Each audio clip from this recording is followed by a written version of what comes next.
Voilà, je suis arrivé devant la façade de la mairie de Bugarac, où je viens de croiser le maire, qui a beaucoup d'humour. Donc voilà ce beau petit village qui est entré dans l'histoire grâce aux médias en 2012 pour une question de fin du monde. Alors, je ne sais pas si vous avez suivi l'événement, mais ça a été un peu hystérique comme démarche. Donc voilà, Bugarac était la seule petite montagne de 1200 mètres qui devait survivre à une éventuelle fin du monde le 21 décembre 2012, qui n'est bien sûr pas arrivée, puisqu'il s'agissait d'un changement d'air astronomique et spirituel.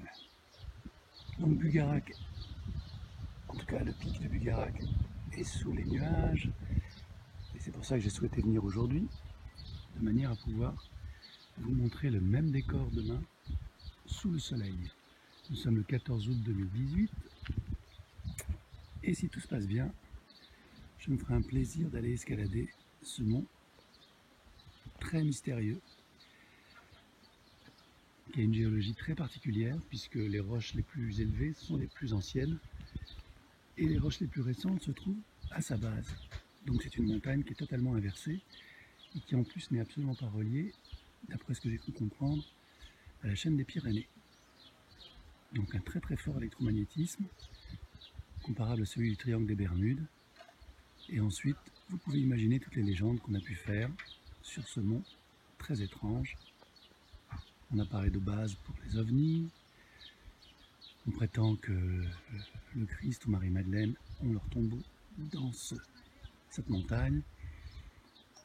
Résultat des courses, on croise beaucoup d'illuminés, que ce soit ici ou à Rennes-les-Bains, à juste titre, puisque les illuminés, par définition, accueillent la lumière. Alors l'idéal, c'est de garder un peu de raison et de bon sens pour pouvoir profiter de cette élévation énergétique et peut-être aller voir ce qui se passe de l'autre côté de la réalité.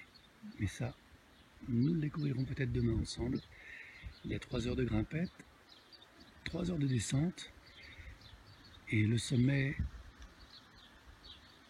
offre une vue extraordinaire de toute la vallée de l'Aude à 360 degrés. Donc nous verrons cela demain. Et je vais aller prendre mon café du matin, puisqu'il est à peu près 9h30, à la buvette qui se trouve juste là. Voilà. Hop. Et voilà. Donc à demain, sous le soleil, j'espère, pour une belle grimpette du mont Bugarac. Et pour parler comme les gens du pays, on va visiter le pic de Bugarac. Le pic de Bugarac. À demain. La montagne souffle, ce qui va dégager le pic de Bugarac. Et on peut venir se promener, il y a un très beau GR, avec une étendue d'eau, bien pique-niquer, pouvoir camper, et si on a envie de plonger, eh bien les locaux ont trouvé un plongeoir naturel. Et le soleil arrive tout doucement. Donc j'ai profité de cette première matinée à Bugarac pour aller visiter les cascades qui se trouvent non loin de là, 3 km de marche. Et demain, sous le soleil, on fera l'escalade. Allez, je continue. Et voilà, après à peu près 1 heure de marche du village de Bugarac, première étape, les cascades de Mathieu, en empruntant un GR. Alors comme il a plu beaucoup hier soir, c'est vraiment pas évident, donc évitez les baskets, ou alors venez avec un bâton, et sinon vous prenez des risques. Voilà, de belles cascades, bien alimentées par les pluies de la veille, à 1 heure du village. C'est très bien indiqué, c'est un petit chemin sur la gauche pour sortir du GR. Et là, on accède à de la nature. Tout est belle. Il y a un petit bassin, ça donne envie de se baigner. Je pense que je ferai ça demain après-midi, lorsque j'aurai mon maillot de bain et tout l'accessoire nécessaire. Hop, allez, une petite promenade pour voir ça en face, sans se casser la figure. C'est mieux. Et voilà. Ah.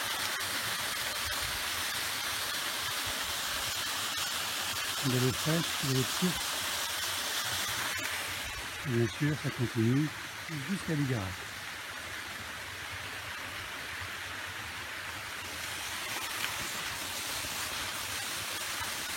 Et voilà.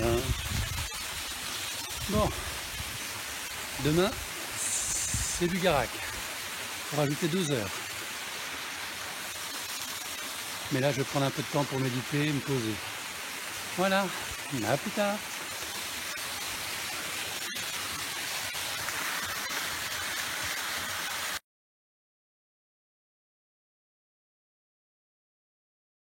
Bonjour, eh bien, contrairement à hier, le temps est bien dégagé. Donc il est 8h30, nous sommes le 15 août 2018 et je vais m'offrir donc cette belle randonnée sur le mont Bugarac. Voilà, qui est juste derrière moi, bien dégagé, voilà. Et ce matin, il y avait des nuages juste au-dessus, on aurait dit un volcan. Donc il y avait une concentration qui était assez exceptionnelle, tout le ciel était bleu autour, sauf au-dessus du mont, donc comme s'il crachait des flammes, enfin de la fumée, comme s'il était en éruption. Voilà, autant vous dire que c'est très calme. Bon, ce soir, normalement, c'est le 15 août, donc ça devrait bouger un peu plus.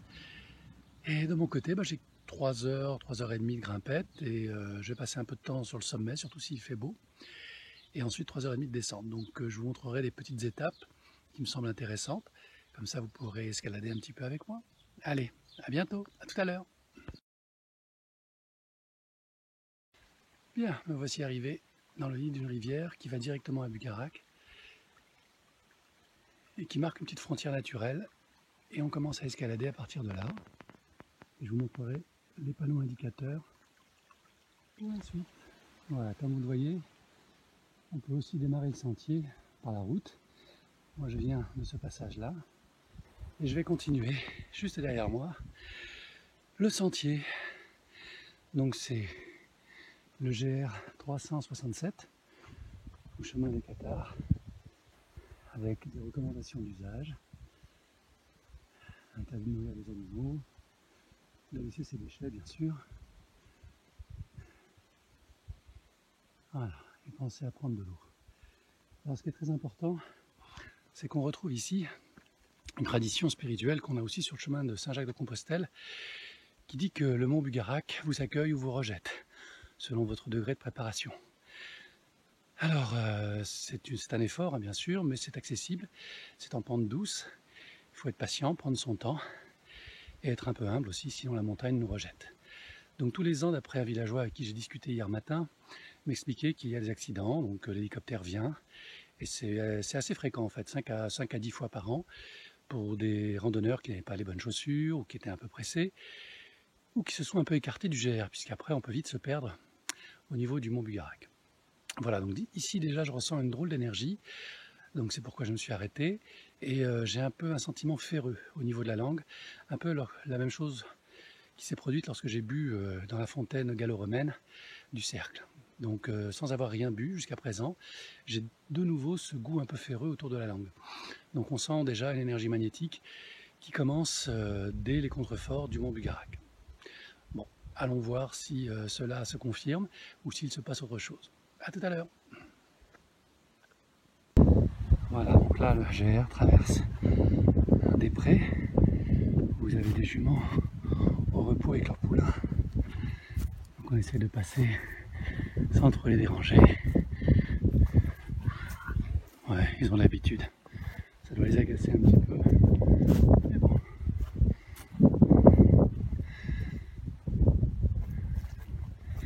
C'est aussi une belle surprise. Fermer les barrières de manière à ce qu'aucun animal ne s'échappe. Et je continue ma progression sereinement.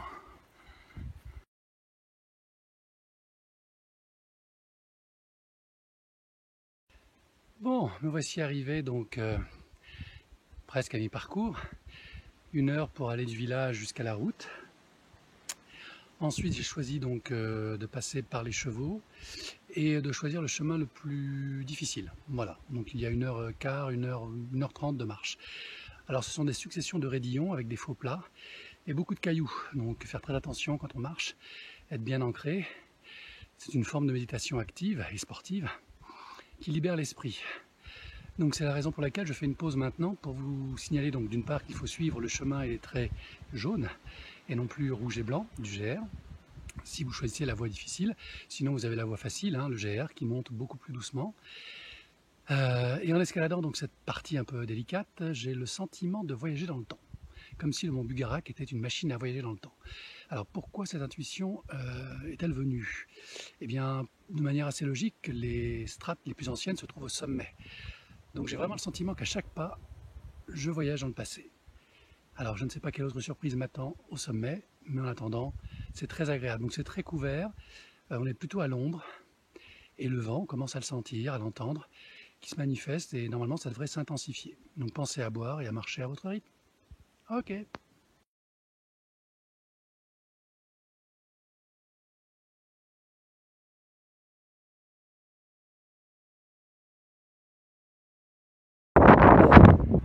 Un chouette raidillon. Un chouette raidillon.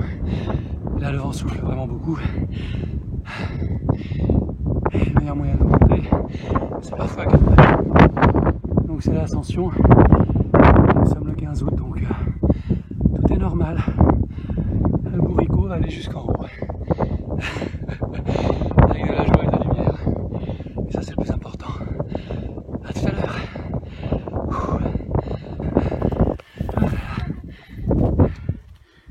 Elle a quel âge la petite? 8 ans. Ah, son père l'a fait, elle est au même... Non, son tonton l'a fait au même âge. Eh ben dis donc. Donc, ça fait 2 ans qu'elle me dit, on le fait. Je dis, attends quand même. Quel courage. Formidable. 8 ans, gravir de Bugarak. Ça c'est un Par exploit. la fenêtre. Ah, ça s'appelle la fenêtre? Si c'est monté ici, c'est par la fenêtre. D'accord. Parce que vous avez la fenêtre. Vous l'avez vu, le trou rocheux. Ah oui, exact. Ouais. C'est la fenêtre. C'est la manière la plus difficile. Oui, il semblerait. Et les gens qui font l'aller-retour par les glaces, c'est une forêt humide, c'est pas plus...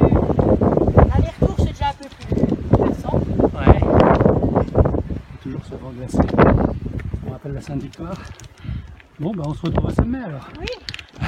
Oh, il y a pas un petit temps. Ah oui, je sais. C'est un peu long.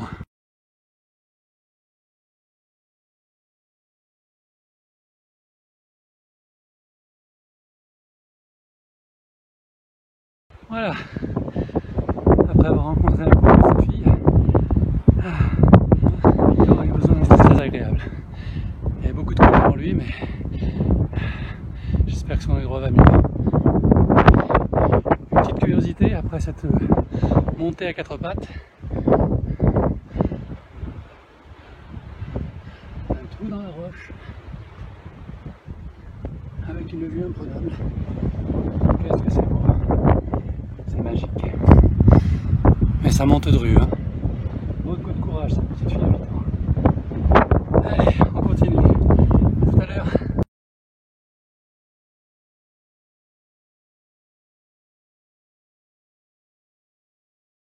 Et voilà, arrivé au sommet. Ah, avec des amis. Et cette magnifique vue. J'ai fini à 4 pattes. On va dire allongé. La dernière partie est très dure. Sous le vent glacé. Allez, une vue à 360. Je vous l'ai promis. La voici.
Glacé et face au soleil histoire de me réchauffer. Je me suis changé aussi parce que j'ai bien transpiré. Donc Donc que dire de cette escalade si ce n'est qu'elle était magnifique, longue, éprouvante et en même temps avec de belles rencontres. Une famille avec leur fille et j'ai eu l'occasion de faire un petit soin de magnétisme à l'œil de Victor, croisé sur le chemin. Donc arrivé au sommet, j'ai vu qu'il y avait 2 pitons rocheux dans lesquels il y a a priori des grottes. Dans la région, on parle beaucoup de ces sanctuaires. Alors chacun comprendra ce qu'il veut par ces mots. Je vous ai un peu parlé de la mystique autour de Bugarak, des ovnis, du tombeau présumé de Marie-Madeleine ou du Christ, qui aurait été ramené donc par les Templiers lors de la première croisade. Bon, est-ce que ce sont des légendes? Est-ce que tout cela est vrai? C'est pas moi qui vous donnerai la réponse. Il est à peu près 11 h, donc je vais profiter d'une bonne heure de méditation ou de sieste, je ne sais pas, on verra. Parce que c'est quand même une montée éprouvante. Et je peux vous inviter à venir savourer la quiétude, le bien-être, la sérénité du lieu. Et lorsqu'on est à l'abri du vent, comme ça, survolé par les vautours, qui sont majestueux, on se sent presque seul au monde. Voilà, donc après avoir crapahuté comme un mulet et planté mes sabots sur la pente un peu raide du mont Bugarak, eh bien, je profite maintenant de cette plénitude avec les grillons à côté. Bien, merci de m'avoir accompagné et je vous souhaite de venir découvrir par vous-même cet endroit extraordinaire sous ce soleil et dans ce silence relatif. Voilà, et bonne méditation.